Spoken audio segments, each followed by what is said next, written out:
All right. Hello, everybody. How are you out there? Welcome back to the hello? What? What's up? what is happening? Welcome back to the Yama channel, everybody. My name is Thinker St. James. You might notice that there is a little bit of a different look to the stream today. We've got some branding elements here that are a little bit different. Layout is slightly different. And of course, what's the big thing that's different? Oh, it might be the lack of co-host that I have currently. Chase Parton is having some internet problems today, unfortunately. So it was just not going to work out as far as having both of us on screen, which really sucks because I hate not having Chase to have a nice conversation with about these fights. But we are going to get it going anyway. So I will, you might notice as well that, of course, the chat is not on screen, at least not currently. However, I do have the ability to bring you guys on here. And I will be able to now highlight people. So I can do that right now, actually. John Dong says, "What's up? What's up, John Dong? How are you, sir?" Anakin says, "What a weird card, A." I mean, um, yeah, I wouldn't. Was it weird? It wasn't as weird as some cards that we've had. Like as far as like goofiness goes, it was a little bit surprising, and I would say that it was a mixed bag. Of course, we are talking about UFC Fight Night Moicano versus Saint-Denis. So even though I am without my tried and true co-host, Mr. Chase Barton, who we're going to miss very much today, I will still be breaking down all of the fights from UFC Fight Night, Moicano versus Saint-Denis, as well as Week 7 of Dana White's Contender Series. So we got a lot of fights to talk about today between the two events. So let's jump on into the first fight here. And actually, before we do, if you are new, I will say that we are going to go over every single fight from those two cards. And if you have anything that is not pertaining to those fights, you can throw it in the chat and I will come to it at a later point. And now that I have the ability to highlight people's comments and stuff, then I can go back to whatever you said and pop it right up.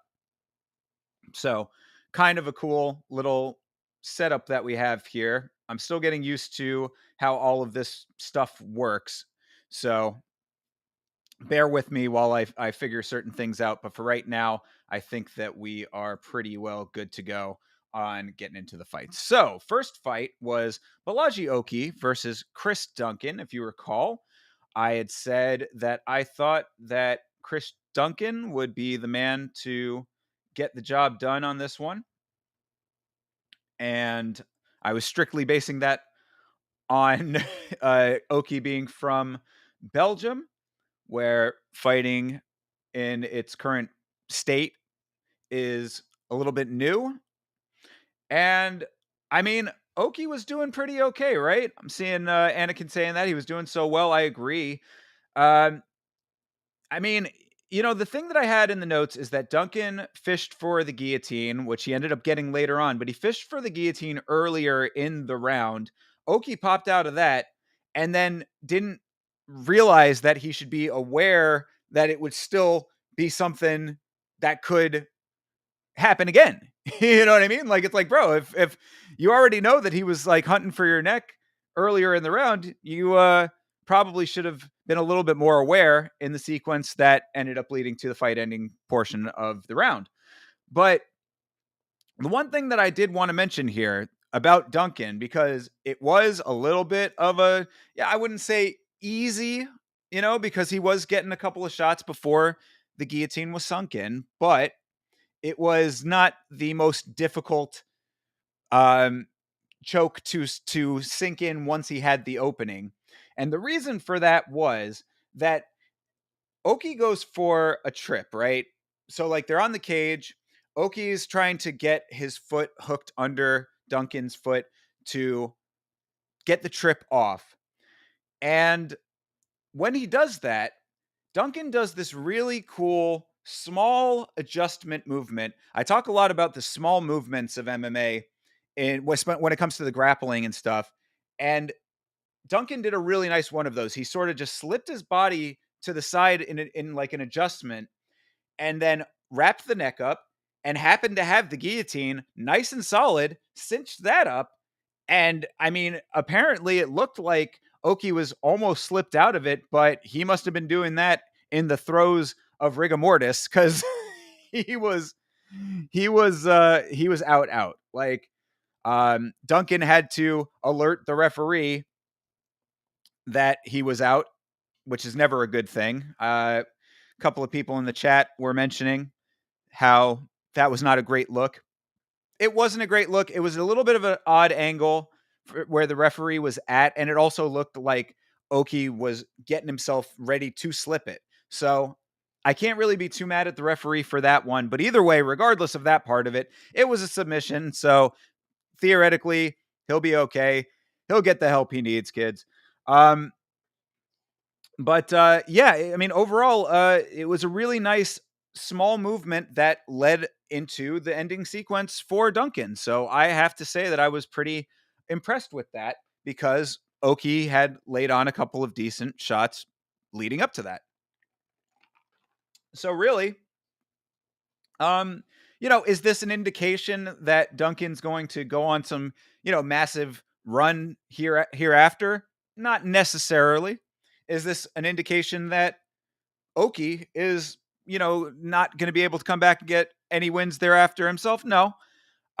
It was just one of those deals where one dude got caught and the other dude capitalized on the opening really, really well. That's the thing that I would take away from this fight more so than anything else is that Duncan showed really nice fight IQ by recognizing that he had the opening that he had, doing the adjustment. Because if you go back and watch that replay, I thing I liked about it the most was how effortless the adjustment was. He slips his body to the side, grabs the neck up, pulls back with all that he's got, and he has it. And this is something too that we talk about when it comes to guys like recognizing that they have the guillotine if they're going to pull guard. Now he wasn't throwing the legs up pull guard, but obviously if he's already somewhat in the falling back position to go to the ground, then you're pulling guard whether or not you throw the legs up, right? So you always want to make sure that you have the guillotine fully locked in before you even so much as lean backwards in an attempt like that. I thought it was very nice to see that Duncan recognized that he had it. So overall, a good awareness on the part of Chris Duncan. So shout out to him for a nice victory because you can see these numbers. I mean, Oki with the significant strikes over double what Duncan had landed leading up to that. And the control time goes to Blagioki as well, because he had been in control for a while before the submission was locked in. So Duncan took a little bit of opposition there, even though it was only in the first round. I mean, it was, a minute or so, whatever, that he had to endure, because 29 shots in, less than a minute, if you consider how much time he was in the guillotine. He took a little bit of opposition. So Oki was doing okay until he wasn't, but Duncan showing some nice awareness, and I appreciated that. Shout out to Scotland. Hopefully we can have a wrestler and grappler from Scotland who can be consistent in his abilities. Shout out to Paul Craig. Sadly to say. I mean, I like Paul Craig a lot, but we've got to be honest with ourselves, right? So maybe Duncan could be the next guy to fill that slot. We'll see. Duncan got a nice finish, but we saw some holes in his game, says Anakin. I would agree with that. But I mean, I think that since it was such a one round affair, that it's hard to put all of that on him. Like I think he adjusted nicely to make up for the holes that may have been there. So good performance for him. And a decent way to start this card, because this card, as I had mentioned, I think is a little bit up and down. Little bit up and down as far as the quality level goes. But a good, quick submission to start it off definitely made me happy. So moving on, Nora Cornol versus Jacqueline Cavalcante. I thought going into this that Cornol was going to be a little more aggressive than she ended up being. She looked very.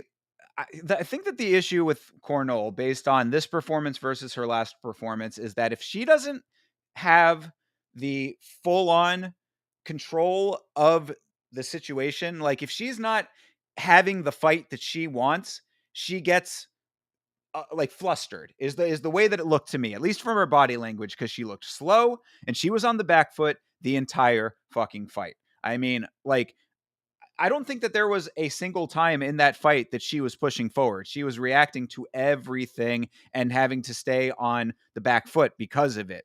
Like, because Cavalcante was not pushing a crazy pace. It was not a pace that was insurmountable for Cornol. She just was cautious, I guess is the best way to put it, until it was too late. Cavalcante was very composed, picked some nice shots, but it really didn't take all that much to make this happen because of how Cornol was fighting. So this ended up being a split decision somehow. Cavalcante deserved the win, and she got it. But just like Cavalcante's last fight, which I thought that she did not necessarily deserve the win for that fight against Josini Nunes, but she got that win too, as Anakin saying here, back-to-back decision wins for Cavalcante. That is true, and that, not exactly a great look, but hey, a win's a win, right? I mean, I guess you got to look at it that way if you're her. What I'm getting at here is that I'm not inspired greatly on either side of this equation. Let's say that this was a down the line, straight up, tie situation where it should have been a draw because it was so close that the split decision made sense. It was not that, but for sake of argument, we'll say that it was. I wouldn't feel like either of these women are showing me that that they're destined for greater in the sport. But I mean, what do I know? Maybe Cavalcante will start putting together some heavier shots, because that's, I think, one of the bigger issues that I see as well with Cavalcante is that she moves decently. She's a little bit twitchy at times, but she can also stay pretty composed at times too. I think that she also kind of gets a little reactionary based on what's coming back at her, but in this fight, she didn't have to be very twitchy because Cornol was really just stomping her foot every once in a while to try to get her to bite, but she wasn't biting. So if there's nothing to back up the bark, then what's the difference? I mean, you can bang your foot as much as you want. So yeah, I didn't see anything from either one of these women that inspired a great amount of confidence going forward. And as Anakin said, two back-to-back split decision wins for Cavalcante is not a great look in totality. But this would be on, a little bit of the downer side of where we would be in this card, because again, this is a little bit of an up and down situation here. But we move on. So not terrible though. This wasn't like the worst fight on the card or anything. I mean, like, just another one that kind of filled up the early prelims, and I didn't think it was that bad. I didn't think it was that bad. I just didn't think that it was very inspirational on either side. So moving on to this is Victor Altamirano versus Danielle Barez, or Bareth, if you want to do the whole Spanish pronunciation thing like Bisbing was trying to get Felder to do on commentary. I thought that was kind of funny, back and forth between the two of them. Bareth carried the prelim, says Anakin. I don't know if it was to that level, but I mean, I guess if you're looking down the line, maybe you're not wrong. Because it was a pretty decent performance. Heavy hands on Barres when he lays them on. Before we even get into the fight itself, does anybody know the story of Barres having some type of metal lodged in his skull? I heard them talking about that on commentary briefly when we were going into this fight, and I was like, what happened? I was like, wait, what? I didn't get all of the details because I don't think that Gooden had all of the details. He kind of just threw it out there during the walkouts, like, yes, there was a crazy situation. He had a piece of metal lodged in his head. I was like, excuse me? So I don't know exactly what happened there, but apparently Barres had some type of metal, perhaps a rebarb, uh, lodged into his skull at some point. Seemed to be okay at this juncture, but in the lead up, that was a little bit of an odd thing to hear, and hopefully there are no lasting effects, because yeah, that was a little bit crazy. Both of these guys were fast. They're definitely bouncy flyweights, I would call them. Smaller guys.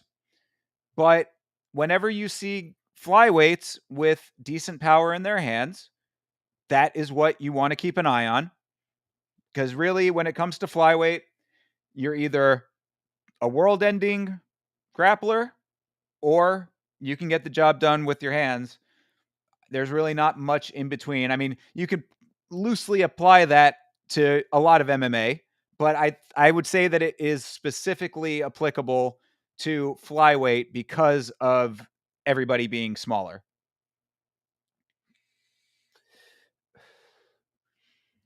Anakin poses the question, why did Altamirano not shoot for takedowns like his last fight? I think that the answer to that, based on the performance that Barres was putting on, was that I think that he was respecting the power, to be perfectly honest. In the notes here, saying that Barres hits hard, he got dropped early. So, I mean, a lot of times a guy gets dropped early in the fight, it's going to it's going to be a little bit of a deterrent for them to want to shoot in. They're worried about getting caught on the shoot, getting caught with a knee. It's like, shit, if this guy can fucking throw his hands like that, he throws a knee as fast as he's throwing his hands. That's blunt force impact. I would think that he might have been a little bit nervous about what was coming back at him, with good reason. Altamirano landed a nice spinning back fist in the third to break Barres' nose. But he did end up getting dropped himself for the trouble. So that, I guess, is also the note to make, is that Barres was doing some really nice counter work in general, because Altamirano, when he would let go, he he did pretty decently, and when he was leading the dance, he did okay. But the issue that I saw was much like Nora Cornell, Altamirano was on the back foot a lot of the fight.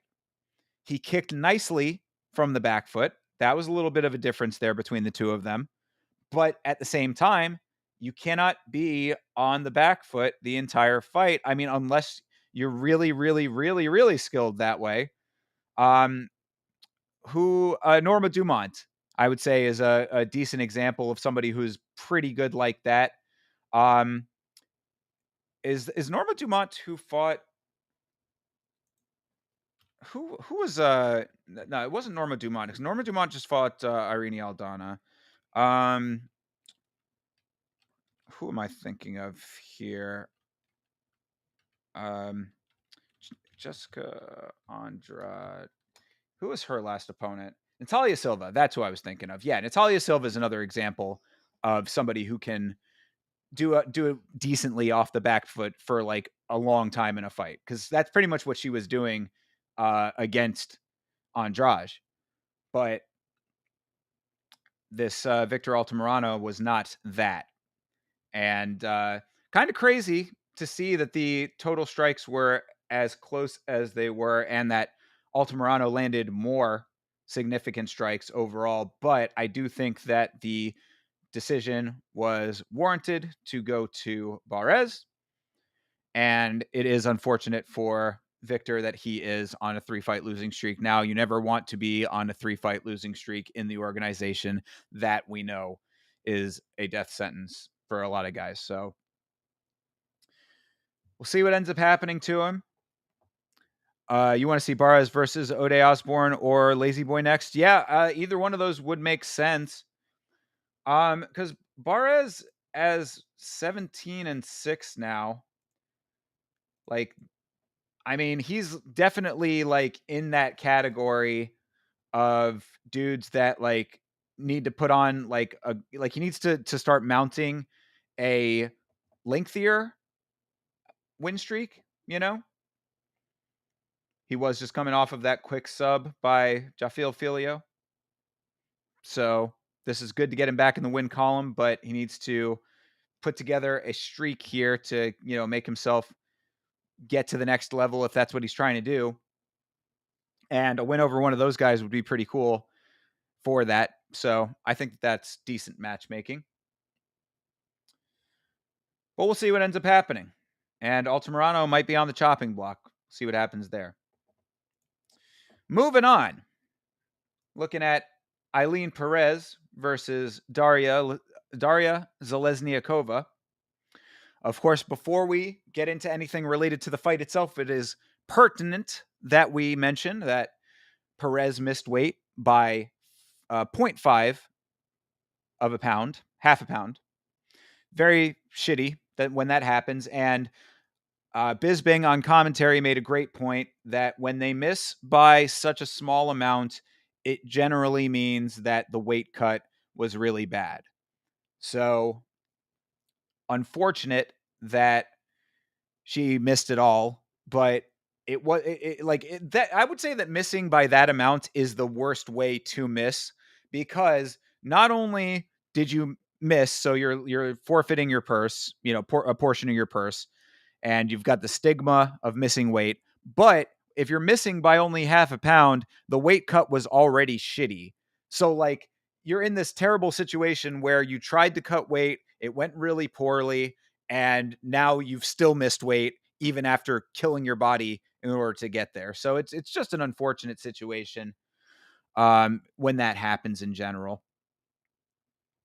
But she missed weight, whatever.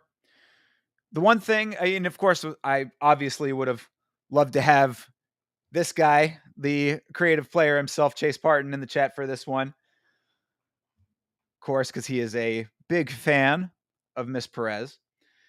What I will say about Eileen Perez, and I think Chase has even made this point on the show before, is that Perez uses her weight extremely well.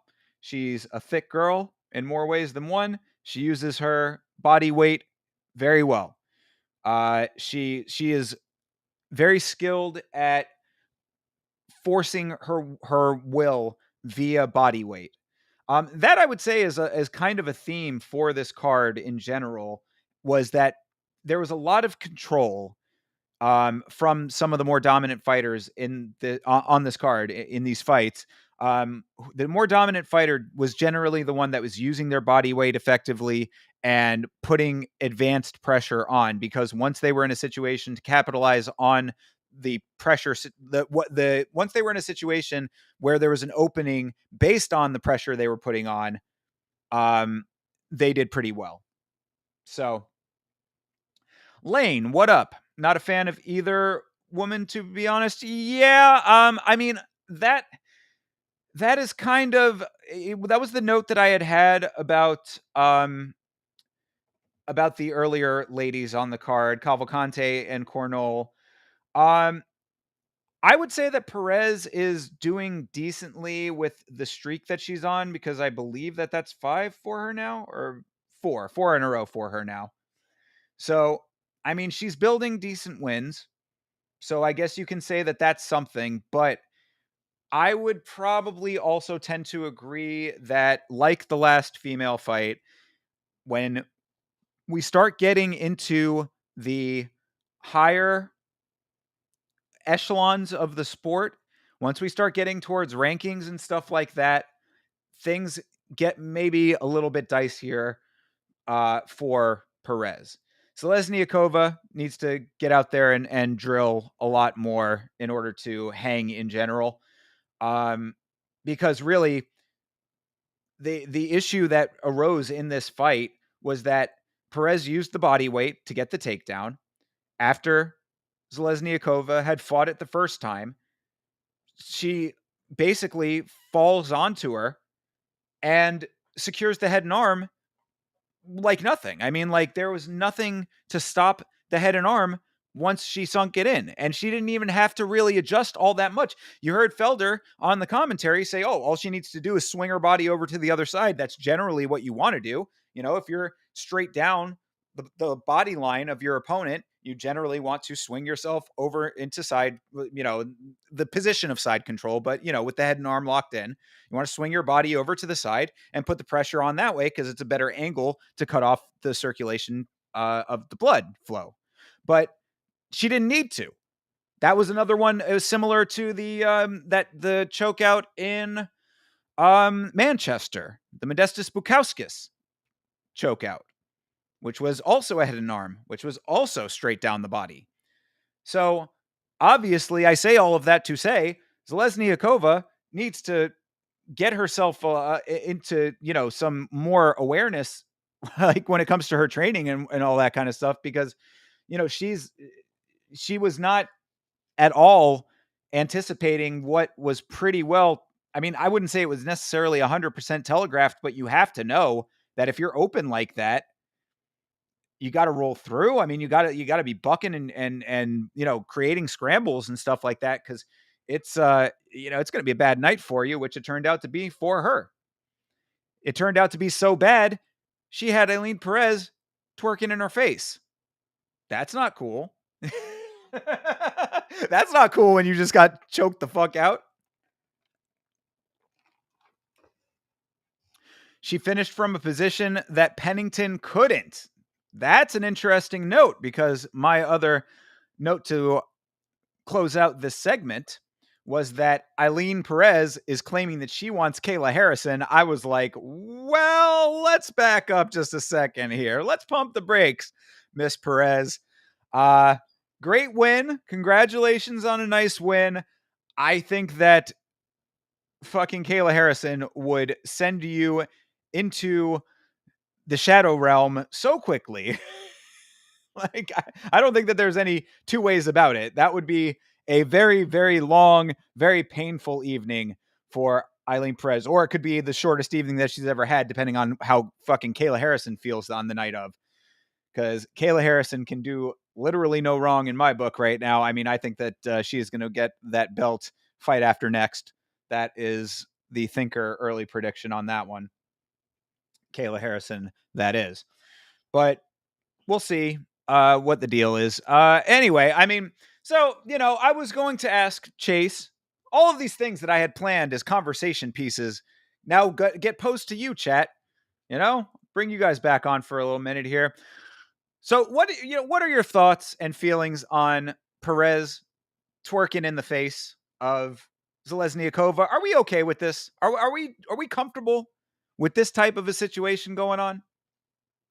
Because Perez is walking around with the goat chain, which I'm like, I don't know about all that, you know? Then she's twerking in her opponent's face. I'm like, I really don't know how I feel about that. And look, I'm not here to judge anybody who has an OnlyFans because I don't really think that has anything to do with fighting. So she can do whatever she wants on OnlyFans.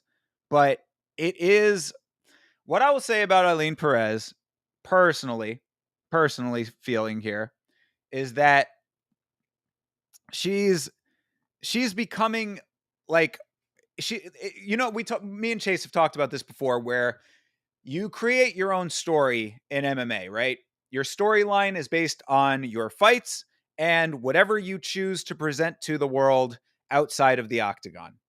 She is making her story that she is the booty shaking OnlyFans model fighter. That's what Eileen Perez's story is becoming. And I'm not mad at that. But when you pair that with shaking your ass in your opponent's face, it just starts to get a little bit much for me when it comes to just general sportsmanship. But then again, Brian Battle, we'll talk about him in a little while, goes out and tells an entire country to go fuck themselves. So maybe there's levels to disrespect. I don't know. I was just curious what y'all's opinions were. I really don't have too much of a problem with it. I thought it was a little distasteful that she was putting her ass in her face, but it is the fight game. It is within your right, I suppose. Lane says it was bad form. Doesn't matter if it's once or I can feel that. Patty did it to Jordan Levitt once, and so there was that. Yeah, well, he did a full on teabagging. That's a little bit different. And honestly, that was pretty fucking hilarious. I ain't gonna lie. So again, am I a hypocrite for thinking that was funny and hers might not have been? I mean, honestly, I don't know. Maybe it was funny. I didn't really think that too deep into it. Was it funny? Was there a funny element to it? I don't know. Anyway, food for thought, I suppose. But it is what it is. And she did get the win, and she did get it early. So she does have every right to celebrate. But, it is one of those things. And really, I guess the other thing, too, is that what is going to be the next thing? If that's her thing now, she's twerking in people's faces. Like, she did a handstand at one point, I believe. Like, she keeps trying to top herself with her twerking. Like, where does that top out? She's going to have to do a handstand in the middle of the cage with nothing to support her feet. Like, she's going to have to do it like straight up mid-cage handstand twerk, and then maybe do some choreographed shit with her team after that. She's going to have to call in Michelle Pajeda to do a choreographed routine with her. Daria said some shit about Eileen pre-fight. That's why Eileen celebrated in her face. Yeah, I had heard something like that. Shout out to Larry, by the way, the homie. I had heard something like that, but I didn't know exactly what she said. And the only thing that I had heard that she had said was that she was going to put an end to the dirty dancing, which I thought was kind of just like a little tongue-in-cheek sort of thing.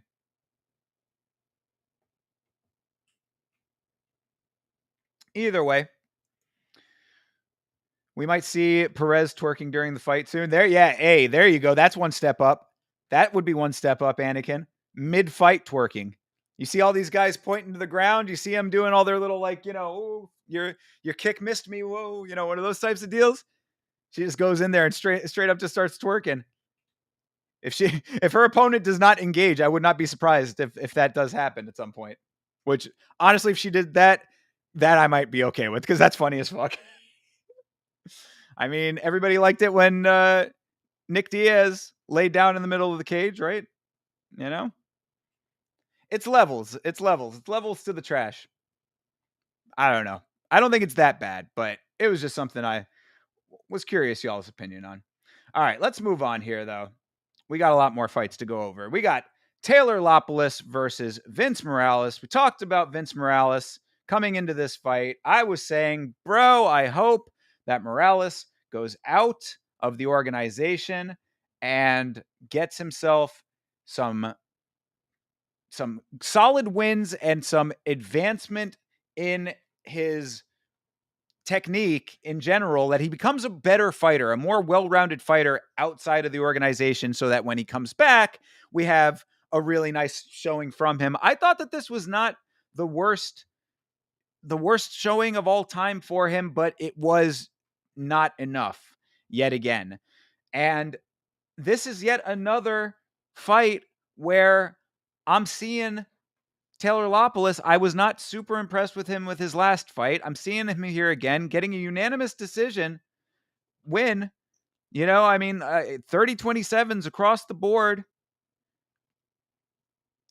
I'm still not jiving with this guy's style all that much. And I don't really know what it is, because he's a plotting counterer. You know, he doesn't extend himself too far as like overextending. You know, he's not out there being super explosive and dynamic.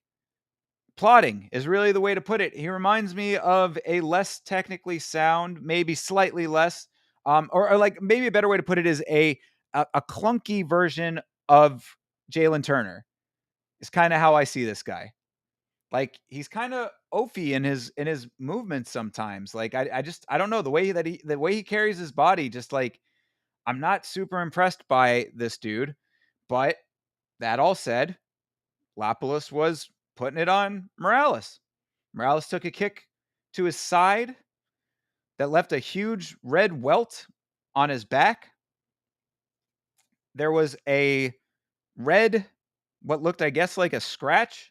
I rewatched it because we were talking about it on the watch along, myself and Vitz King, on Saturday afternoon. We were watching the fights, and I had said that it looked like it might have been like a bug bite or something, because that's just the way that it looked. Like, it was like red all around it, and then this like centralized patch of like bright red. It was like irritation all around this one spot. He did not have it coming into the fight, so it was a kick that did it. The way that the irritation made it look, though, it might have been a toenail scratch that did that. And if that is the case, then that would have been a failure on the part of the commission, which I would say that the commission in France is as emerging as the sport itself is in the country, because the commission was not doing 100% great with every one of these fights. There were a couple of decisions, or split decisions, that was like, what the fuck? And there were a couple of referee moments. There weren't any like super egregious ones, except for the one that was egregious, which was Jacqueline Cavalcante's fence grab. She grabbed the cage at one point. That was egregious as fuck. She probably should have gotten a point taken away for that, but that didn't happen. Other than that, there were not any like super crazy egregious ones, but enough that it was not great. You know what I mean? Like, the commission, it needs some improvement of its own. So either way, back to the fight itself. What up, Rick Allen? How you doing? Matt Frivola passed away. You're pretty sure he passed away in the cage. I think that Matt Frivola is doing okay now, but I could certainly understand why you might have thought that, because bro was out. We'll talk about that fight coming up in a little bit. So yeah, the first round was slow between Lopoulos and Morales. Lopoulos landed a nice knee in the second. I mean, really, there's not all that much other than that to talk about. I mean, like, decent performance. He's okay with the pressure, but it's mostly coming from counters. So it's really more reactionary. He's not pressuring a whole hell of a lot. He's not leading the dance a whole hell of a lot. He's okay when he's in that position, but like it's few and far between. I didn't see enough forward motion from Lapalus to be like super impressed by him, and unfortunately, like that's just building on an opinion that I already had about him. Hole first was a slug bug. Eh, I mean, I guess you could say they were trading, but it just the whole thing, like the whole fight was just like I don't know. It just the pace was like it just felt like it was Lapalus setting traps, Morales getting caught here and there. I just didn't. I don't know. I wasn't really jiving with it too much. I'm just again. I was waiting for this fight to be the performance that was going to break my opinion of Taylor Lapalus, and it just didn't do that. So again, not the worst fight I've ever seen, but it just you know didn't enthuse me all that much. Although I will say that Lapalus does mix up his attacks nicely. He will throw some decent elbows. I thought his elbows were really nice. Um, you know, high low, body head. So there was some good work with that. Maybe I'm just a hater. I don't know. Maybe that's the case. Maybe that's what's going on here. Oh, we got a Yamacat sighting, everybody. You want to come up here, buddy? Hey.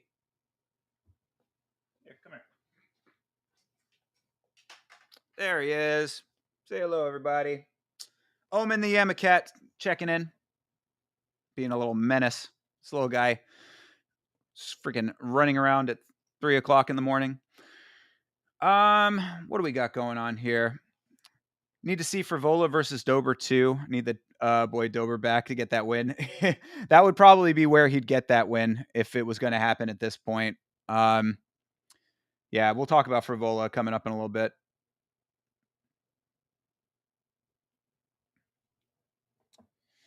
All right, so let's move on. Let's go to Ludovic Klein versus Roosevelt Roberts. This wasn't. I mean, if like this fight, the Lapalus versus Morales fight was not as boring as this fight. Like again, this was somewhat of a checkered event as far as quality level goes, in my opinion. So if the Lapalus versus Morales fight was not great, of course, Lapalus ended up winning that fight, unanimous decision.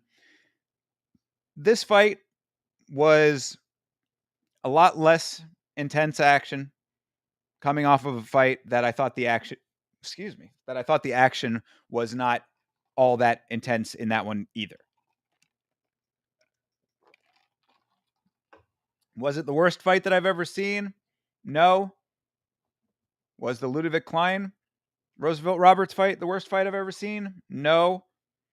But closer than the other one. Closer than the Lapalus fight. Anyway, Roosevelt Roberts, what I said coming into this fight was that he had not really impressed me all that much on Tough and was continuing to not impress me. I would say that trend continues with this fight.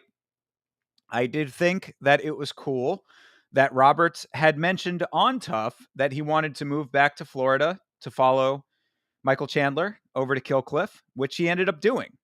I thought that was pretty awesome of him to, he threw it out there that was something that he wanted to do, and he followed through. So I thought that was cool. However, it did not do much for his performance in this fight because it was an all pressure affair from Ludovic Klein, all control, nothing from Roberts off of his back whatsoever. Bit of a boring fight. Klein wins. Did he live up to his minus 1,000 favorite status? I mean, a win's a win, so I guess so. But this would appear to me to be another example of what we around these parts call betflation. This is where, these odds makers are inflating these odds, and This was a bit of an egregious one for a minus 1,000. I mean, he was in control the entire time, so I guess you could say that like he didn't leave any thought that there could be a an opposition coming back that could have gotten him in a negative spot. But the fact that he was going through 3 rounds of the fight means that you have 15 entire minutes for the tides to change. He didn't let that happen, so that's great. But for a minus 1,000, anywhere past fucking minus 800, you should be fucking going out there and finishing the dude. That should be a fucking Isaac Dolgarian situation. That's a guy. Even that fight might be a little bit not as warranted, right? Because I mean, he went to the second round. So all I'm saying is these fights need to have appropriate lines attached to them, and I think that these odds makers are jumping on the trend of the countries that they're in and seeing that inflation is bad everywhere. We're going to pump up these bets. They're getting inflated as well. The next fight surprised Mr. Parton with excitement. That would be the Umar Sy versus Dawoon Jung fight. This was, not a terrible fight. I thought that it was more competitive than I was expecting. I expected Sy to kind of just steamroll Jung. It was not that, but it was pretty one-sided. At least at times. It wasn't necessarily the fight that I was expecting. Turned out to be an okay fight, but pretty much we were talking on the previous stream about whether or not this was going to be a coming out party, a big showcase for Sy. I don't know if I'd necessarily go that far because it was decently competitive, but still, a good one overall. I would say that they both looked a little bit slow and that it was somewhat boring, but not as bad. And but with them both sort of looking similar, I would say that it was competitive within that framework. Sy just slightly outpaced him. Unanimous decision win for him. I think that that's pretty all right.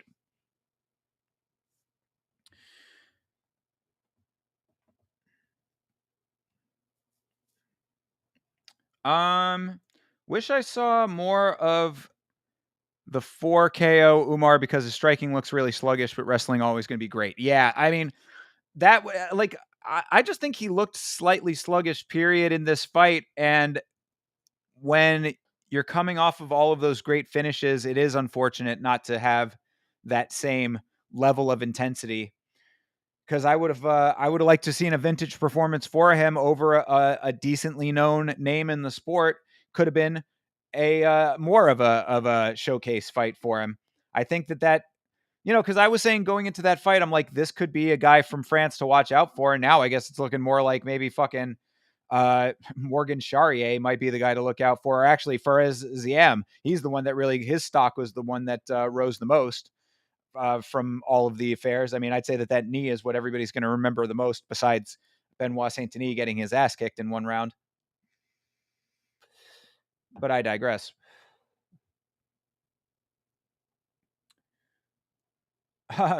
Western Mass Climber. Some casual just linked you to this channel. Is it any good? I don't know. You tell me. Thank you to that casual.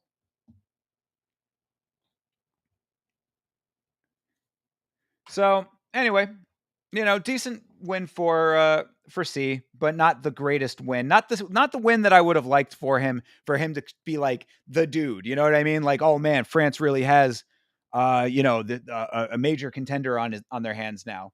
I don't think it was necessarily that. But a win that he should have gotten if he's going to be in the conversation in the future at some point, because he is 11-0 and he's fighting light heavyweight, obviously a very competitive division. that could easily get shaken up with guys like him. So he can perhaps mount something interesting for himself going forward, but he just needs to be a little bit more explosive to get people to remember the name. Because we'll remember the name. Will other people know him and care to see him fight? That's going to be the question that we'll have to find out going forward. All right. So speaking of making a name for yourself, Ivan Ursulin did not do that. Sad to say. As I had mentioned before, this fight going into it, this was going to be a fight. This is Iwan Kutelaba versus Ivan Ursulin. This was going to be a fight where it was either going to be the new guy coming into the organization to make a big name for himself, really prove that he deserves to be there, and show out against a veteran, or the veteran was going to show that there are levels to this game. Kutelaba, for as fucking unorthodox and awkward as his striking is, showed that there are levels to the game. Because I mean, he really Kutelaba is just, he's a wild man. You know, he's doing that fucking possum play. I mean, like he's playing possum out there. He's fucking he's smacking himself in the face. He's throwing all kinds of crazy strikes. He threw like a spinning kick that was like a flying spinning kick. It's like he jumped off the ground with one foot and then spun and kicked. I was like, bro, what are you doing? Very strange. But for all of that being said, it somehow was effective enough. Some of it was effective against Ursulin. But, you know, this was a good fight to show you why Iwan Kutelaba is in the position that he's in now. This is how you know how he got to be fucking 18 and 10, 18, 10 and 1. You know what I'm saying? Like the way that he fights, like a more skilled fighter, a dude who's been around more, a dude who's like a little bit more battle tested, could easily navigate the crazy shit that he does. So you're kind of getting a clearer picture of Iwan Kutelaba. Even though he won this fight, you're getting a clearer picture of why he loses some of his fights as well from this fight. On Ursulin's side of the equation, I'd say that he defended well, but he had to do too much of it in the first 2 rounds. Then when he had his opportunity in the 3rd round, he did not capitalize on it in the slightest. That was really unfortunate. He finally, after 2 rounds of really having to be in defensive situations over and over and over again, finally got into the driver's seat and basically left the car in neutral. So, not great. Still a split decision again on this one. This would be another example of what I was talking about with the commission being a little bit wonky out there in gay Paris. But either which way, the decision did go to Kutelaba, and it was deserved. So not the greatest showing for the newcomer Ursulin, but Kutelaba did show that the experience sometimes trumps these new dudes, and that's okay. You know, that's an okay thing.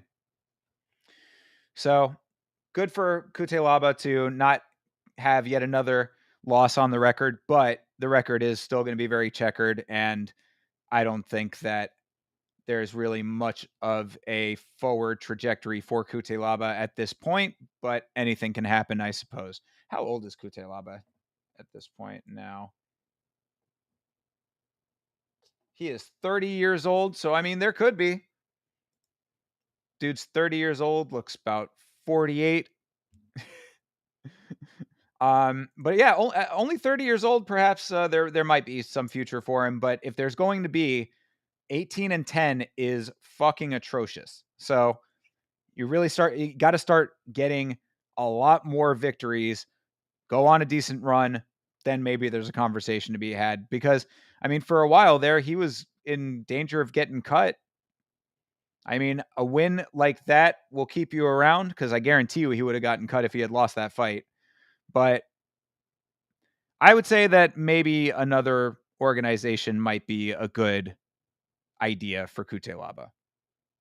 That's what I would say. I think that Bellator might be a better fit for him. And if he goes over there at 30, then maybe there's a bright future for him in Bellator or PFL or, Brave, Ryzen, wherever, one. Any of the other organizations, I think he might have a little bit of a better shot of becoming a champion, going on a good run, turning his somewhat checkered career around, I think would be a good idea. Moving on, we've got Fares Zayam versus Matt Frivola. We were just talking about it. Decent fight overall. Matt Frivola had that guillotine midway through the first. Did not secure it, unfortunately, but it looked like it was secure. I think he might have let it go, and I was like, damn, dude. I know that you needed to adjust, but that was unfortunate considering what would happen thereafter. And I'm seeing all of the talk in the chat about the collarbone, shoulder bone separation on Moicano. We will absolutely be getting into that. Don't you worry. But back to Frivola versus Zayam. Zayam landed a nice right that stunned Matt in the first round as well. First round was decently competitive in general. Nice elbows from Zayam. Nice use of his range. I very much appreciate that with these longer, lankier guys. Use the gifts you are given. We'll talk about dude on the Contender series who did not do that. And I was really not happy about the way that he was fighting. The knee in the third, obviously, is the story of the fight. And what I would say, piggybacking off what I was just saying, is that Zayam, long and rangy, long limbs, lankier dude. The distance that his leg had to travel to land that knee with the power that the knee had. It's not just the fact that he landed the knee. That was crazy, right? But he landed that knee and he had to have gotten it like a good 1.5 feet, 2 feet off the ground. I mean, like, it was like if you're standing straight up tall, I mean, it had to arch. The arch was like, whoom, like that. It had to like come up and over. And I'm like, it's not the fact that he landed that knee. Like, yeah, you can get your leg up that high, but to land that knee with the amount of force that he had on it and doing the smart thing that he did of pushing the head into the knee, that's the other component of it that he needs to get a lot of credit for. Because not only did he get that knee up, but he had the hand over here. So the knee, boom, like that. Hand pushes over, knee goes into head. Really, really nice work on that for Zayam. So it was really that's all you got to say about it. Really, a nice technical performance for Zayam leading up to that knee. The knee itself was really impressive. I would say that Zayam would be an example of a fighter who changed my mind because I did not have a very high opinion of him either. Strictly off of fighting, of course. I mean, I don't know much about him as a person, but based on what I'd seen in his previous fights, I did not necessarily see a great deal to put my confidence in behind him. But with a performance like that, you have made a fan out of me, sir. So can he replicate that going forward? That's, of course, going to be the question. But really nice performance for him. As far as Matt Frivola goes, man, like this is really starting to get upsetting when it comes to Matt because he was taking some heavy damage earlier. Now he is on a 2-fight losing streak after a 3-fight win streak. One of those being Drew Dober. I don't want to see my boy Frivola going down this negative road, man. It hurts. I was really backing the American Muscle in this fight, but Matt, you're not holding up your end of the bargain here, getting yourself knocked out by Fares Zayam. Unfortunate. Unfortunate indeed. We'll see what they end up pairing Matt up with next, but 3-fight losing streak. You know how that goes, dude. You're knocking on death's door there. Hopefully, he will be able to right the course and get himself back in the win column. All right, moving on to Morgan Charrier versus Gabriel Miranda. Sadly, the plus 1100 Gabriel Miranda submission was not followed through on. Charrier looked pretty goddamn sharp, I would say. Thing that I wanted to say about Miranda was that he pulled guard at some really inopportune times. And unlike Chris Duncan, who we were talking about at the beginning of the stream, you can't just randomly pull guard and expect not to be in a situation that is very, very bad for you. Because the only good thing that comes from pulling guard is if you actually have the choke. If you have the guillotine tight enough to get the submission, then perhaps that's an okay thing to do. There's a reason that "don't be silly, jump the gilly" is a meme.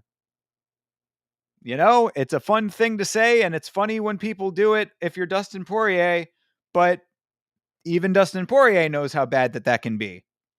And a lot of these other guys are now figuring it out when they are on their back getting pummeled because they pulled guard at a weird time.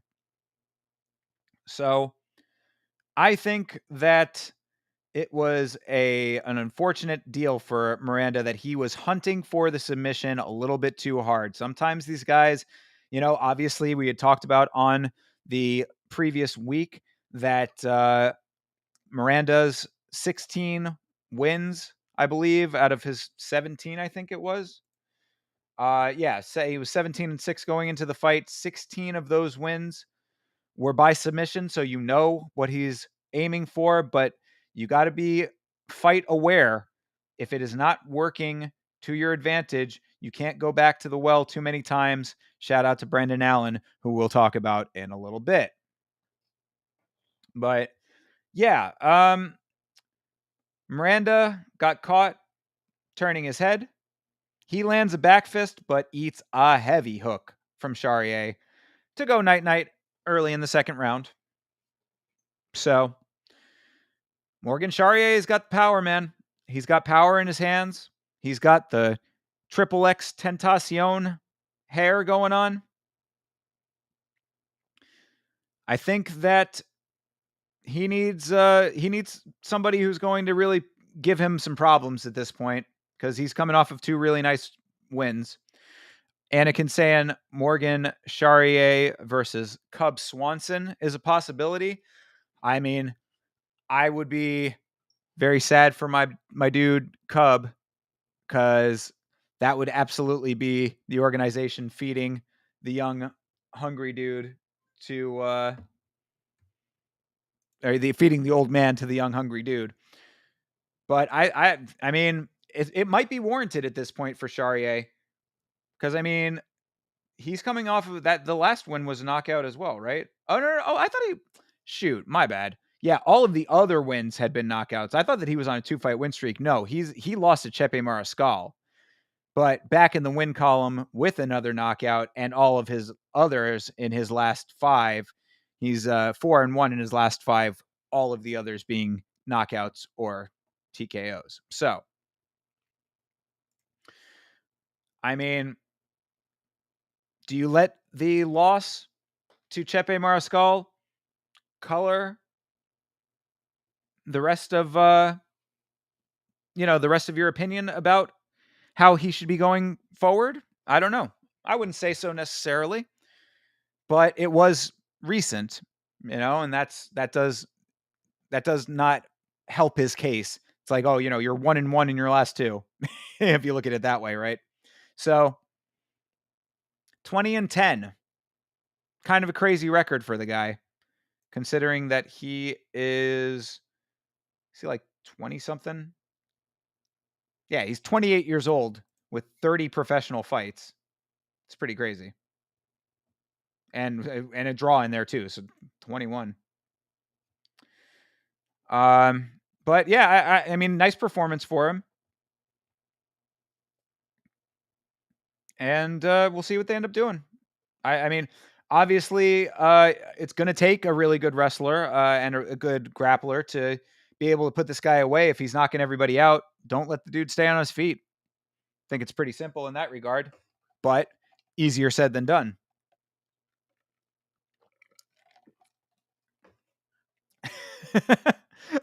Miranda and Frivola got finished by two French dudes. Oh, we'll talk about Mr. Battle. Actually, we'll talk about him right now.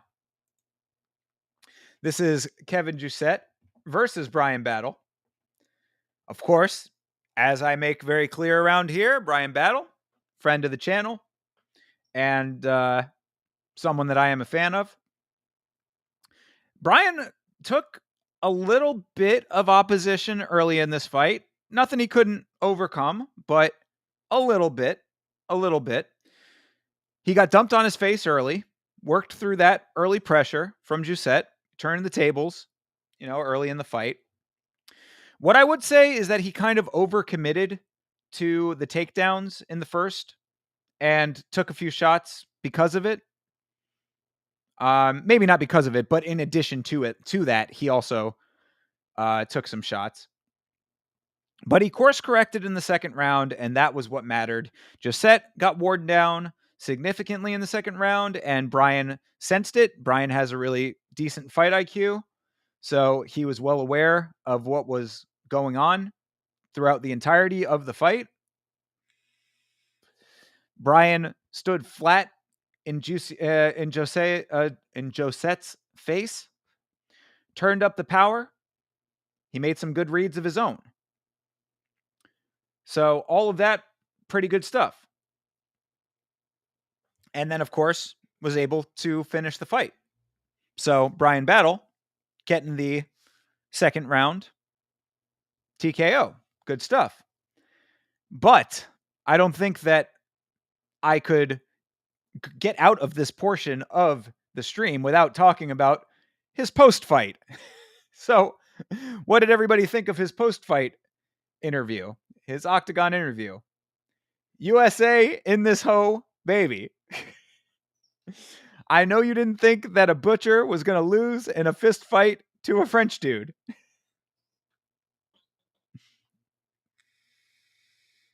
I thought it was pretty all right. And the difference between him doing that and Eileen Perez twerking in her opponent's face is that the crowd was booing the fuck out of him. So, yeah, I mean, I'm okay with it. I am okay with it. Brian Battle, not letting the French fans get off the hook, giving them shit back when they were giving it to him. So, great win for Brian Battle. He's the man. And the streak continues. I'm glad to see him doing good work after what happened in the Angelosa fight. That's my main thing there. Because the Angelosa fight was bullshit and I felt bad for him. So it's nice to see him continuing on in a forward progression, not letting that fight stifle his progress.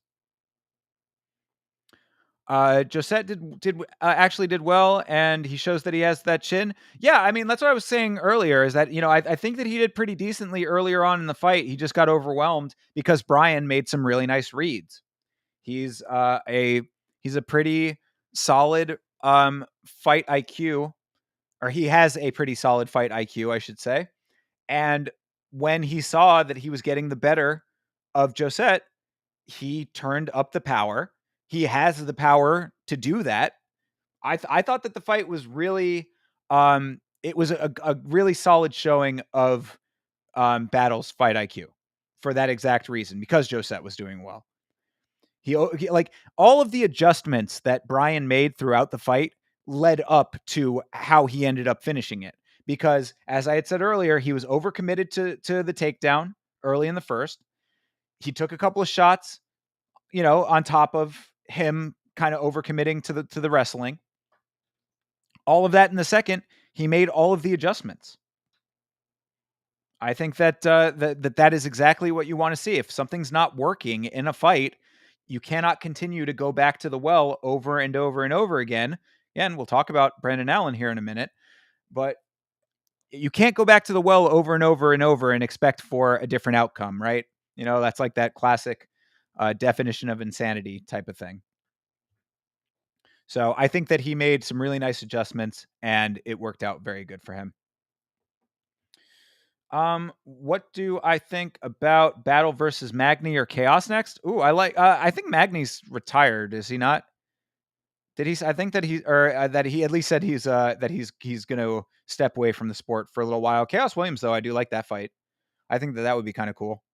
I think that would be a good tough test for Brian for sure, because Chaos he's a tough guy. A little checkered himself, but still. Battle versus the winner of Zaleski versus Dalby. That's a good fight too, and I would say that Dalby would probably take that fight if that's official. So I like that. Dalby and Zaleski don't deserve to be at the apex. Yeah, I mean, if that's the deal there, um, I mean, the apex still needs its good fights too, so I'm not mad at that. But if that's official, I didn't see that one announced as official, but if it is, then yeah, that would be cool. But honestly, I think that Brian's probably angling for some ranked competition at this point. I mean, aside from the Angelosa fight, like he's all wins for, I mean, like for a while now, if I'm not mistaken. I mean, yeah, I mean, aside from Fakhretdinov, which was only in 2022, so I guess you could say that that's somewhat recent, but that was December of 2022. This huge win streak here, one loss. So I mean, really, if you're, if you're counting it how some people would count it, 1, 2, 3, 4, 5, 6, 7, 8, 9, 10, 11, 12. So he's 10 in his last 12, with one of those being a no contest. So technically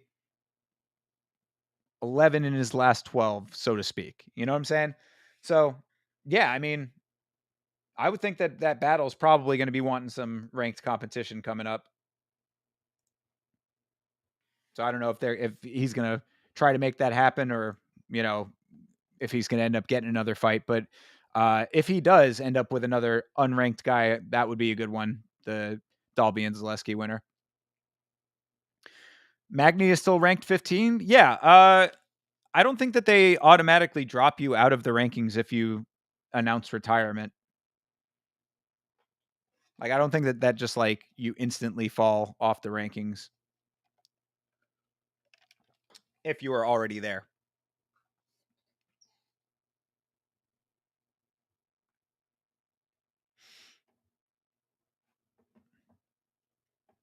Anyway, all right. So that was that fight. Good showing for Brian Battle. Happy about that. And we'll see what they end up giving him. But I mean, to be honest, and you can call me a bit of a glazer here, a little bit of a booster. I'll take that criticism, but I think that whatever they're throwing at Brian Battle, he'll be able to overcome. I think that Battle is absolutely worthy of being ranked at the very least. Is he champion material? Maybe. Maybe. I'll give it a solid maybe. I put him in the same camp in my feeling about them as I put Lerone Murphy in. Still too early to tell, but I like the way that they fight. They're showing a lot of grit and determination, a lot of skill, good fight IQ.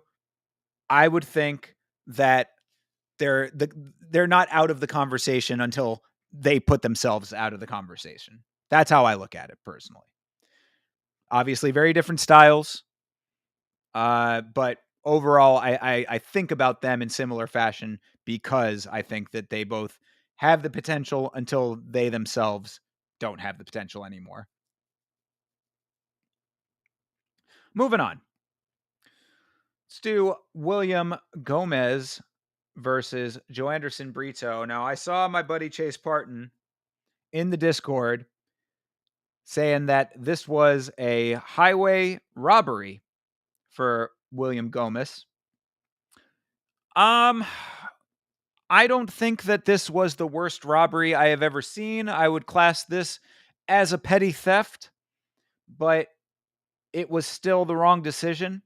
However, what I will say to this is Brito basically let the fight slip away from him himself.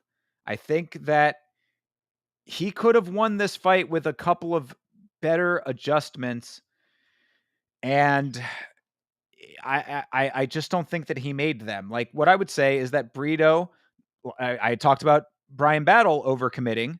I think that Brito also overcommitted to some of the clinches when he was doing some really nice work with his hands. Why are you clinching up when you have dude in a compromised position with your striking?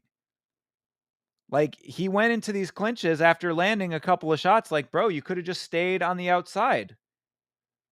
You're getting yourself into a position where now this guy has the potential to change course on you. And obviously he did a couple of times there. Once Brito stopped going for the wrestling, Gomez did good defensive work to stay out of striking range. So, I mean, I will say that, yeah, had he just continued to let his hands go, maybe Gomez would have been on the back foot, just evading the entire fight. But that does look better if the guy's just staying out of range and, running away from you. That's pretty much how Sean Strickland beat Paulo Costa, right? Paulo Costa was running a fucking marathon laterally around the cage. Sean Strickland was pointing him when he could, and he won the fight. So, I mean, Brito probably could have had that if he had just stayed at range and let Gomez just run away from him, which he was doing a decent job of. But even in those circumstances when they were at distance, Brito just didn't let his hands go enough. It wasn't enough. Because I even said on the watch along, I said that this could be a split decision. And if it goes to Gomez, I'm not going to be the maddest on the planet Earth. Like, I mean, I don't think that it would be correct. And I still don't think it was correct. But I think that this was Brito's fight to lose, and he let it slip away from him. So, petty theft for Gomez to get the split decision win, but this was not the sharpest that we have seen Joe Anderson Brito. That would be my assessment of the way that he fought in that fight. I think it's unfortunate now because that puts him at 17-4. He was doing pretty good there for a minute. See all those wins. He was on a 1, 2, 3, 4, 5 fight win streak. That would have been a 6-fight win streak coming off of this win streak thereafter, or that there before, with a win over Diego Lopez, of course, speaks volumes now. So, I mean, you see all of these wins, aside from this draw. I mean, it sucks to have a streak like this beaten against a guy who I don't think is really that great. I mean, Gomez does not inspire any kind of great confidence for me based on that performance. I think he was somewhat gifted that win. I will not be putting my money on him in the future unless he is fighting a serious can. But a win's a win at the end of the day. It's going down in the record books as such. So congratulations to Mr. Gomez. All right. Moving on. We've got the co-main event of the evening. That is Nasruddin Imavov versus Brandon Allen. Yeah, real quick though, Larry saying hometown advantage. If that fight was anywhere but France, Brito would have won. That is very possible. Again, I was slightly critical of the French commission here. The French judging certainly could have played a part in that one. In fact, I'm fairly certain that it did. Anyway, moving on to a fight that was nowhere near close enough to be a split decision. This is Nasruddin Imavov versus Brandon Allen. I believe that it was Aljamain Sterling who said after this fight that Allen looked just off in this fight. I'm glad that someone else besides me said that so that I wasn't crazy because um, I I didn't think that this was a like I just Allen was not didn't look like himself. And Chase last week was talking about passing the eye test when it comes to Brandon Allen and how he did not do that for him prior to this fight. I would think that this performance would very, very well put him in the far negative camp for a lot of people if that's how they were judging him prior to this fight, because this was really just a very unfortunate like implosion for Allen because Allen just looked like he was like he just didn't look like himself. You know, he was fighting like a different person out there. I mean, he was all control for the first round. Got to give him that, but he didn't do anything with it when he got those. You know, when he got the takedown and had all of that control.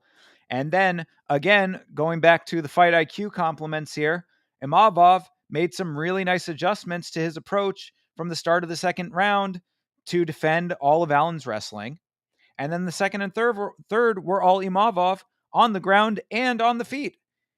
So, I mean, like Allen just really imploded in this fight over the course of it and too early into it, to be perfectly honest. I mean, he was at the point where he was shooting like on his knees for these like takedowns that were nowhere near there. I mean, that was close to the end of the fight, of course, but even still, it's like, bro, you got to know that there's nothing doing there. I mean, he just didn't look like he had the energy towards the end of the fight to stand and bang if he wanted to. So this was really an unfortunate showing, and it's even more unfortunate because I don't think that my criticism of Nasruddin Imavov stays the same. The fact that he is number 4, I just don't think that he is as skilled as that number would indicate. But he keeps getting wins. So what the fuck am I supposed to do, right? I mean, like I can't I can't fault the man for winning. And as I said, I think that he did a great job of adjusting his approach after the first round. So the win is deserved, but I just got to believe that Imavov is like, I don't think that he's champion material. Maybe I'm wrong.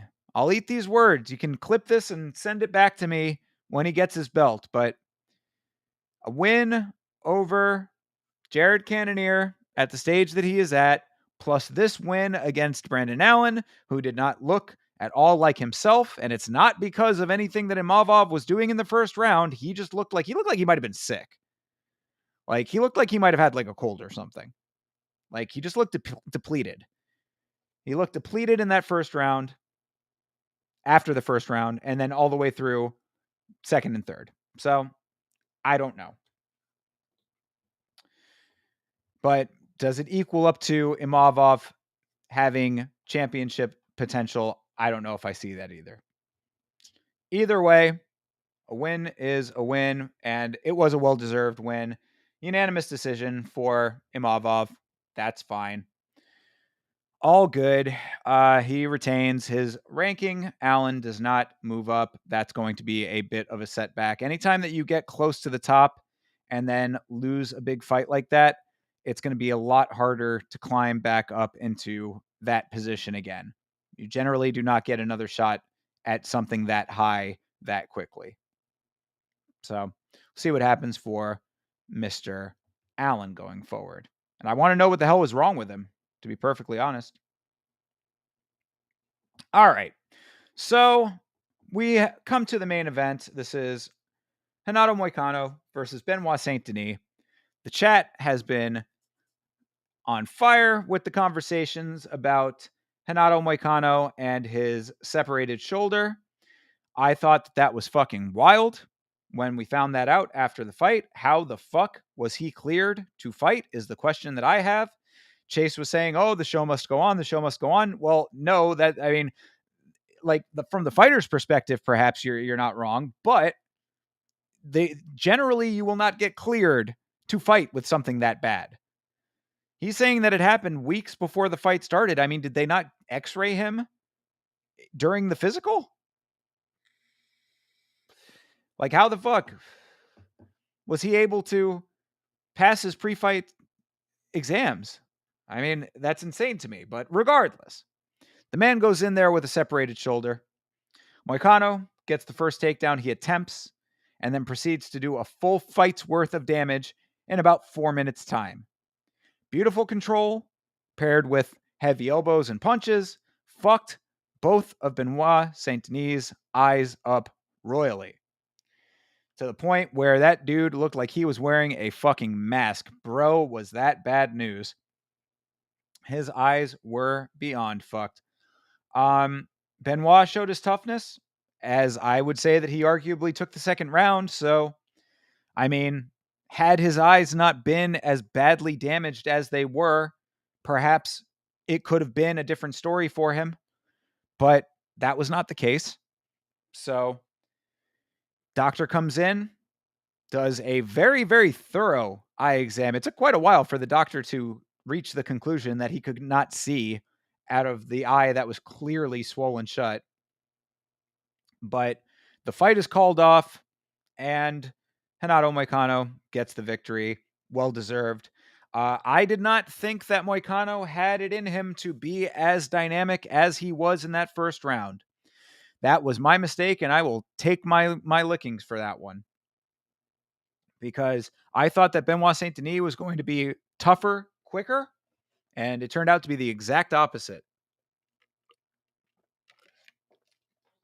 Moicano came out with a point to prove, got the takedown pretty easily. He did that little spinny, kind of tilt-a-whirly action. They spun to the ground, got the control, and then it was just a crazy amount of damage done in one round. Fucking insane. So, yeah, I mean, there's really not too much to say about the fight other than that. I do think that Benoit did some decent work in the second round, being able to land some strikes and whatnot. Like I said, I do think that he might have taken that second round, but when the doctor says no go, the doctor says no go. So it is what it is.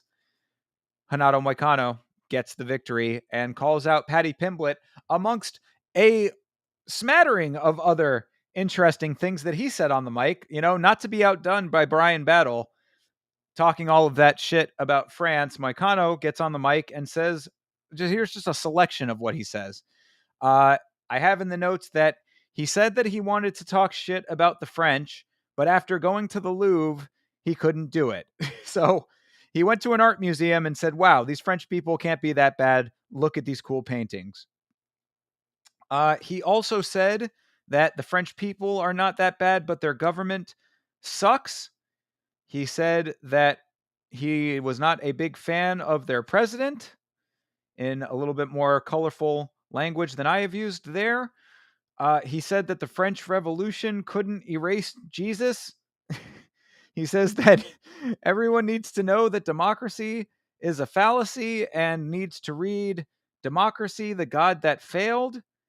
And again, somewhere in all of that horse shit, he called out Paddy Pimblett. So par for the course with Renato Moicano as far as his post-fight interviews go. Certainly an entertaining one. I guess that's really all there is to say about that. I'm not so well versed on the French Revolution and the intricacies of geopolitics to be able to give you an informed opinion about the merits or lack thereof of democracy in France. I am generally a pretty big supporter of democracy, but I have not read The God That Failed. So maybe I need to read that, and I'll give you a full book report if I do. Either way, Moicano gets a nice victory here. And yeah, I mean, I would say that Moicano getting that Paddy Pimblett fight would be cool. Why not? I see no problem there if they want to do that. Moicano is somebody that I think I underestimated coming into this fight. and I really should not have done that. So that is egg on my face. Um, he's on a 4-fight win streak now. RDA being his last loss. Again, I think that in 2022, losing to RDA is not the greatest look on the planet. Lost to Fiziev before that. Also one that is, I'd say that holds up. Fiziev is a tough motherfucker. I mean, really, I guess that's the other big thing about Renato Moicano's record. All of his losses are to guys who either are or were at the top of the sport in some capacity. Brian Ortega, of course, challenged for the belt. Jose Aldo, one of the greatest to ever do it. Korean Zombie, another guy who was high level in his day. Rafael Fiziev, a little bit of a backslide, but still a super tough guy. RDA, one that people thought had champion potential for a long time there. So, I mean, these are still guys who are, good losses, in my opinion. I think that his losses hold up. So, all of that being said, does that equal up to Renato Moicano jumping his way up? I mean, I don't think that it would be too far off. Why not? Let him get the Paddy Pimblett fight. See what happens there, because that would be the true indicator of where both of those guys are. Because honestly, I think that I sort of have both of them in the same position in my mind. I think that they're both. I underestimate both of those guys, and then I get proven wrong by both of them. So throw them in the cage together and see who the better man is, so that I can get a clear picture of at least one of them. All right. So that right there, my friends, was UFC Fight Night, Moicano versus Saint-Denis, aka UFC Paris. Overall, not not the greatest card that we've had all year. It wasn't terrible. I would say that it was, in the solid 6.5 to 7 range, maybe closer to the 6 than the 7, but a 6.5 I would give it. Not bad. Couple of decent fights on here. Couple of decent performances when the fights themselves were not the greatest, not super competitive. But I think that the big takeaway for me from this whole thing was that there were a couple of guys that I had not the highest opinion of going into this. Some of them stayed the same, some of them changed. I would say that Fares Zayam was the one that changed the most. And maybe Charrier, because I think I might have been doubting him a little bit as well. But people like Taylor Lopoulos, people like William Gomez, like these guys did not do enough to change my opinion of them as fighters with this card. So that's that. Let's go a little bit farther back in time. I, of course, was not live for this Dana White's Contender Series Week 7, but I did a replay watch along on Wednesday night because Tuesday night I was seeing these guys, Sum 41. Great show. If you have an opportunity to see them on their farewell tour, I would highly recommend you do that. But I did not watch live. I watched the replay and have seen all of these fights, and I thought that this was a pretty decent week.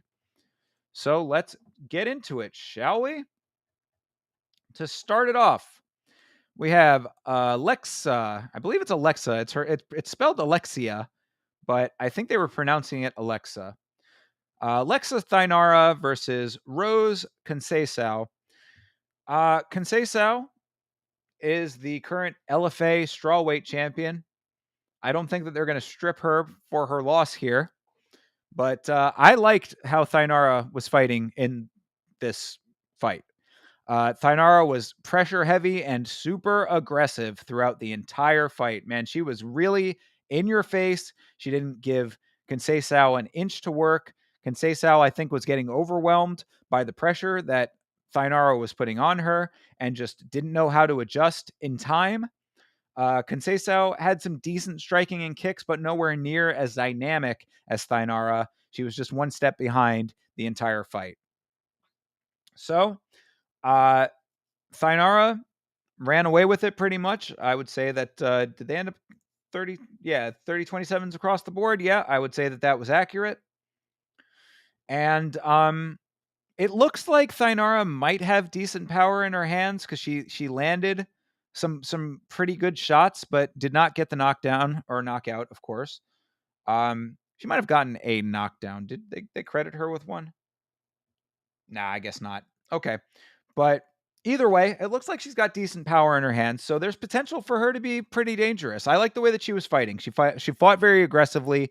Her performance was impressive to me. She, well, I'll talk about them all at the end, of course, but she got a contract, and I think it was well deserved. I enjoyed that fight very much.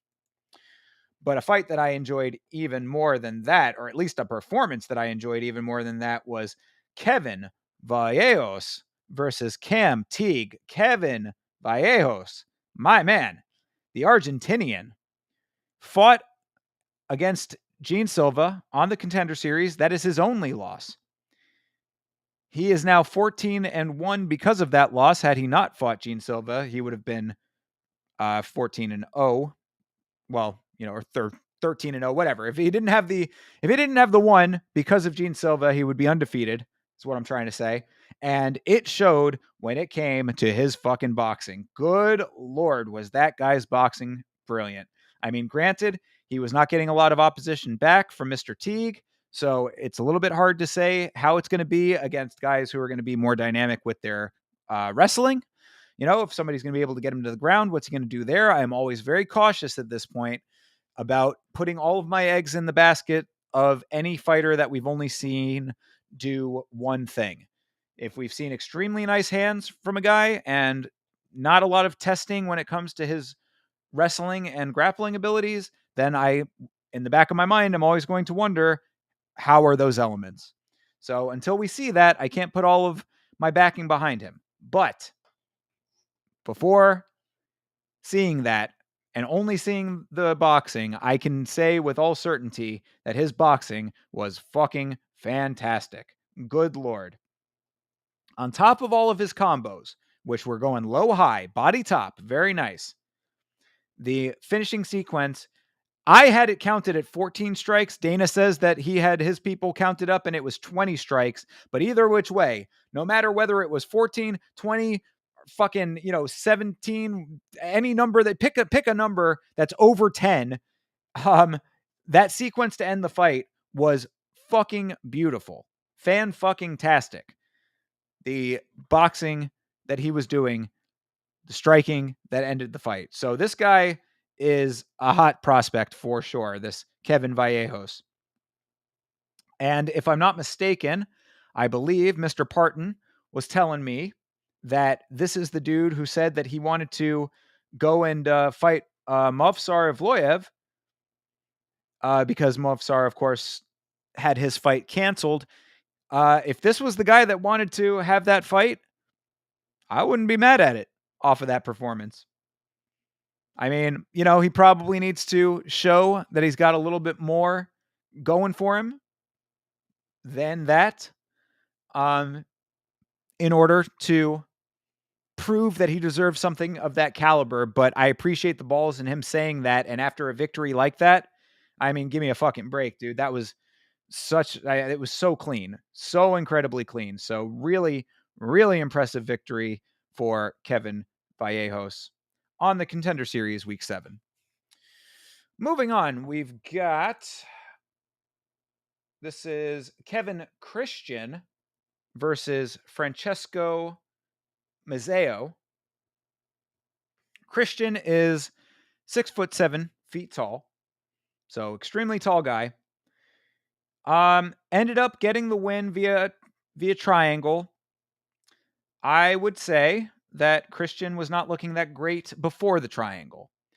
He fights a little bit jumpy. He got taken down pretty easily, even though I guess he wanted to be on his back, but I don't know. Either way, it looked optically like he got taken down pretty easily. And the biggest point of all, he's 6'7" and did not use his range in the slightest. I after this victory, he did win. I was kind of curious as to whether or not he was going to get the contract. He did end up getting it, but I don't know if he necessarily deserved it personally. I don't think that I would have awarded him the contract, even though it was a very nice triangle after some adversity. However, I would say that this was Mizeo's fight to lose, and his gas tank just wouldn't hold out. Christian got the triangle armbar pretty easily thereafter because of the depleted gas tank from Mizeo. That was more on Mizeo than it was on Christian. The performance that he had there was not inspiring to me. He did end up getting the contract, and that's great. I would think that him coming into the organization, he might be one of those guys that is going to come in and immediately lose. That's where my gut is at right now. Could it not be that? Of course. And for his sake, I hope that it's not, but I'm going with what I saw. And I don't think that that performance inspired a great amount of confidence. But nevertheless, he gets the contract. So, tearing through these things, we've got next up. This is Daniel Frunza versus Vadim Kutsi. Kutsi throws heavy, but got caught early. Kutsi has some decent fight IQ to get to the ground in that first round for a little bit of recovery. He got an uppercut, Kutsi, that dropped Frunza later in that round. The amount of swing Kutsi puts on some of his winging shots was a little bit ridiculous. He was throwing a little bit wild. Just not even wild in the sense that they were uncontrolled, but wild in the sense that, like, bro, you're leaving so much real estate. If you're bringing your arm all the way back here to come all of this distance, I mean, that the winging shots, like, it's like he was starting like somewhere around like this range, coming up, like his arm would kind of come back and then forward. Like, it wasn't even like a pull, like your normal pullback and then forward. It was like swooping that way. So it's like, bro, these shots that you're essentially telegraphing them no matter how quick you throw them when you're swinging like that. So, I would say that he needs to tighten up a little bit on his fundamentals as far as his technical performance goes, but I didn't dislike the way he was fighting. It was just unfortunate that, much like Mizeo in the last fight, Kutsi gassed out, and Frunza did a nice job of staying calm under early pressure to let Kutsi overwork himself, get through all of that, and then finally get the victory at the end of the day for Frunza. So it wasn't the strongest showing on the planet. I thought he looked okay. This is another one that I would have been slightly on the fence about a contract going to, but either which way, it wasn't the worst performance. And also, I do think that Kutsi sort of let himself down a little bit by overworking a gas tank that couldn't hold up. So unfortunate for Kutsi, because I thought that he probably could have taken that fight had he fought a little bit differently. And to wrap up the Contender Series Week 7, we got the heavyweights here.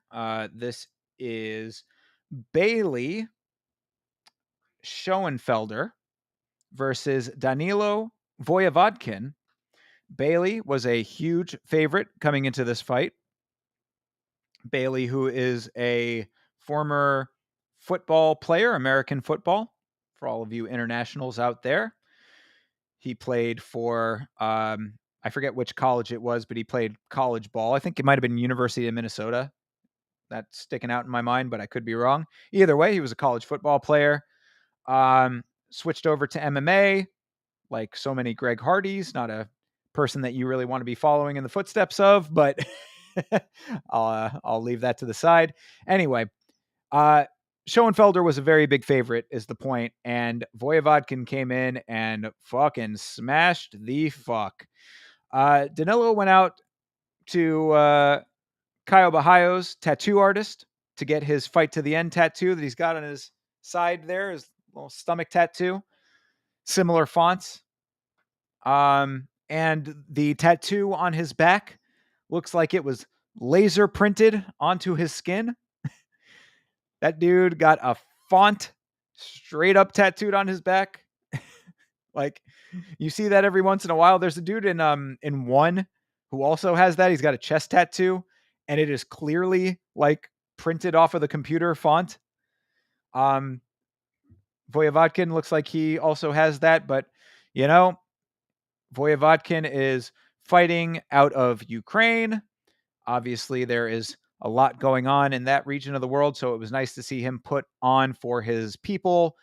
I wonder what his people think of those tattoos, but I digress. Anyway, uh, really nice left-right combination was what got Schoenfelder down. I mean, that's really all you got to say about this. I mean, there was a couple of decent leg kicks from Voyvodkin just to kind of create a little bit of space, feel the distance out a little bit, but I mean, this was a pretty open and shut case. Left right or a right left combo gets Schoenfelder to the ground, and the other big part of the sequence and another decent IQ move was Voyvodkin immediately going for the neck to choke the ever loving fuck out of Schoenfelder. So not only does he have the knockdown power, but he had the awareness to instinctually go for the neck when it was open. He got it, choked him out. That's all she wrote. Huge, huge underdog. I mean, the odds here have him as a plus 500. I mean, I think my book had him as a plus 800, and Schoenfelder was a minus 12, I think, or something like that. So it was pretty crazy. But this is why you always put small money on the dogs when it comes to the Contender Series. Decent performance overall, and a well-deserved win for Voyvodkin. I'd like to see him be tested a little bit harder in his next fight, just so that we can see what he's looking like against higher level competition, guys who have a little bit of a better chin, even though Schoenfelder apparently had a great chin. I mean, he was another one of these dudes that was ending worlds. And he could also be another guy that might have just got caught. He might be able to come in and come back to the Contender Series and have another fight. And maybe we'll see him at some point in the organization, but it was not his night on the evening. So good job for Danilo Voyvodkin out of Ukraine. So that's 5 fights, and of the 5 fights, there were 5 contracts. Contracts for Thainara, Valleos, Christian, Frunza, and Voyvodkin. I would take issue with Christian getting a contract. I just did not. I didn't really like the way that he was fighting all that much. Apparently, Mick Maynard wanted him in the organization. I don't exactly know why, but what Mick wants, Mick gets. So good for him getting his contract that way. And then Frunza, I mean, it wasn't a terrible performance. And then he did end up getting the finish. So I'm not mad that he got a contract. It would have been one of the lower end guys. Like if you were doing the power rankings for the entire run of the Contender Series for this year, I would have put it at the lower rung of the ladder, but still fine. And fine that he got the contract. I'm not super mad at it. Christian would be the only one that I said I would not have given a contract to. So 5 fights, 5 contracts, all good except for that one, in my opinion. Obviously, the organization thought otherwise, but that is the Contender Series for Week 7. Of course, we will be back tomorrow night, myself and the Vitz King, back on this very channel right here to watch next week's Contender Series, or next week, this week's Contender Series, to watch tomorrow's airing of the Contender Series. We will be back. No concerts standing in my way for the rest of the year. We should be good for all 3 of the remaining weeks. 8, 9, and 10 coming up. We should be good for all of those. So we will reconvene tomorrow for that. Trying to get a video out this week if I can. It looking like I probably should be able to. I just got to get some writing done. So I have not started just yet. I don't know if I'm necessarily going to go too heavy on the Paris card. I might just pull out a couple of select things to talk about there, see what else is going on in the news, just do a regular Yama episode, perhaps, unless something strikes me as something that I really want to talk about. There is one idea that I had for a video that would be similar to the John Jones video that I put out, um, which could be interesting. And I like doing those kinds of videos only because they like I like just essay style videos where I just sort of talk and let video clips play. Um, I think it allows me to expound upon my opinions in a little bit more of an articulated way than I'm able to express off the cuff. I generally like to, if I have a point to make, I'm better if I write it down. That's why I'm a writer. But we'll see what ends up happening for this week. But I do need to get some video content out. So, we're still riding off of the Noche UFC video, and that's super old at this point. So, any which way, there will be new stuff coming soon. That I can promise you. In the meantime, let me throw this right back up here. Those are the URLs for our channels. Myself at Yama Show, youtube.com/@Yama Show. And for my co-host, who is not here currently, but I am such a homie that I am going to shout it out anyway. Make sure that you follow my dude, subscribe to his channel. My normal co-host for this show that you are currently watching, Mr. Chase Parton, is at CP Smalls on YouTube, youtube.com/@CP Smalls. He is also on Twitter at Creative Parton, Partin. How you spell that name. Give him a follow. I am at Yama Show on all social media.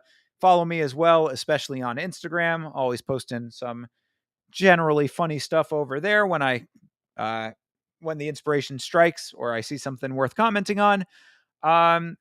Make sure you're checking out your stories on Instagram, but I am also on Twitter as well at Yama Show, on Kick, Twitch, Trovo, YouTube, Facebook, fucking Instagram, all those places at Yama Show. Make sure that you are subscribed if you have not done so already. And if you enjoyed this stream, everybody, I implore you to give us a like, because it really does help out in the algorithm, get it to more people who might be interested in the content. Chase is going to work through his internet problems, everybody. I know that this was a little bit of a different dealie with me just being by myself. I apologize for that. Of course, I would have preferred if I had my co-host with me as well. Thank you to everybody who was bearing with me. I appreciate all you guys in the chat. Shout out to Anakin. Shout out to Larry. Shout out to John Dong, the homie. Lane, who was stopping by. Western Mass Climber. Appreciate all of you guys. Rick Allen, thank you guys for hanging out. And until next time, everybody, I guess that's going to do it for tonight. Have yourself a great rest of your night. As I said, we will be back tomorrow for the Contender Series right here. Myself and Vitz King watching along with you guys. So if you are hanging out watching the Contender Series, stop back into the Yama channel, say what's up to us then.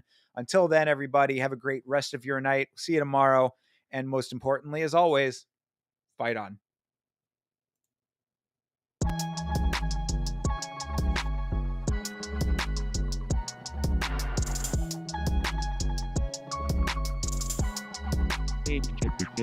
Change.